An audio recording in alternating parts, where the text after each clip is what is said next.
Shalom. Pada kesempatan yang indah ini saya ingin memberikan kesaksian. Kesaksian yang mau saya sampaikan tentang orang tua saya, yaitu mama saya. Kejadiannya pada tahun lalu di bulan Juli ya.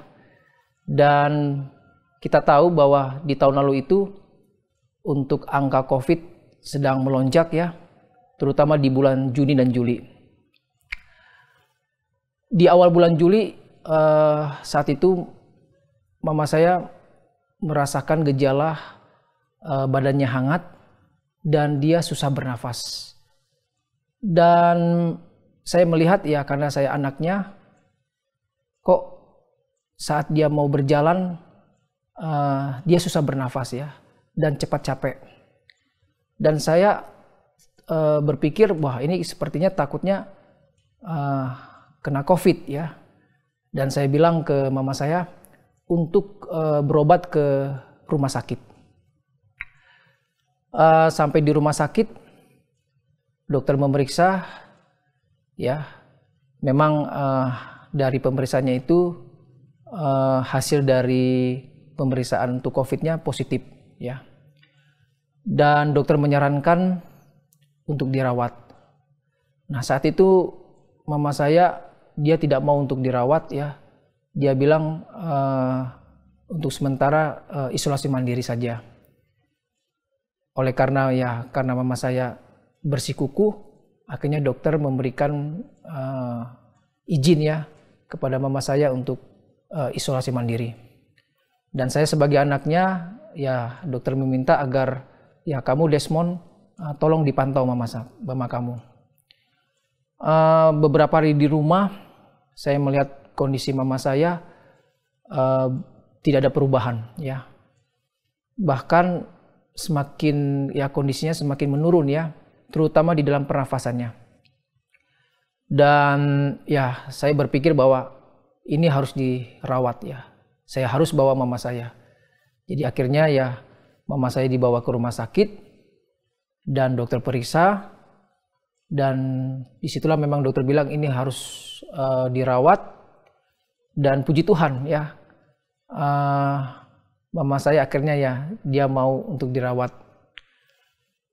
Dan saat dia beberapa hari dirawat di rumah sakit ya, awalnya dia di kamar biasa di lantai 3.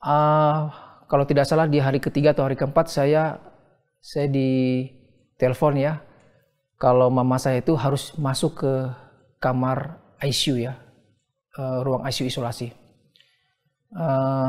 Kenapa? Karena untuk saturasinya sudah menurun ya, dan hasil dari asam basa atau ya kita sebut dengan analisa gas darahnya, terutama di PO2-nya itu di bawah normal. Nah disitulah pertimbangannya dokter meminta agar mama saya perlu diobservasi ya, observasi ketat. Saat mama saya masuk di ruang ICU isolasi, saya sebagai anaknya itu merasa ya, saya merasa khawatir, takut ya, bercampur dengan cemas ya, bingung ya. Karena ya biasanya kalau sudah masuk kamar ICU ya, apalagi mama saya berat badannya saat itu ya di atas normal ya, dan juga dia punya komorbid atau penyakit penyerta, yaitu dia punya penyakit tekanan darah tinggi dan juga gula. Nah biasanya ya tidak akan lama dia hidup ya. Nah disitulah saya sebagai anaknya saya berdoa kepada Tuhan. Saya meminta kepada Tuhan, Tuhan tolong sembuhkan mama saya ya. Engkau tahu Tuhan, belum sampai 3 bulan Engkau izinkan istri saya meninggal. Dan saya meminta Tuhan, jangan Kau panggil mama saya juga ya Tuhan. Karena saya masih butuh mama saya. Ya. sehubungan anak saya masih kecil, ya saya mau ya anak saya masih bisa setidaknya dibimbing atau dirawat oleh mama saya. Saya berdoa, ya, dan puji Tuhan, Tuhan begitu baik. Selama dirawat kurang lebih 8 hari di ruang ICU isolasi, kondisi kesehatan mama saya berangsur-angsur baik, ya, dan untuk saturasinya sudah kembali normal. Dan saat itu ya mama saya dipindahkan ke kamar biasa, dan saya melihat wah kondisinya semakin lebih baik lagi. Kalau saya hitung total mama saya dirawat ya di rumah sakit Advent kurang lebih 38 hari.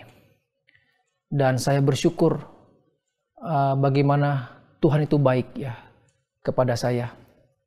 Dan Tuhan telah menjawab doa saya. Nah, untuk kesaksian yang mau saya bagikan kepada kita semua saat ini, kita tidak perlu khawatir, kita tidak perlu takut. Kita punya Tuhan, ya Tuhan yang hidup, Tuhan yang selalu mendengar permohonan kita.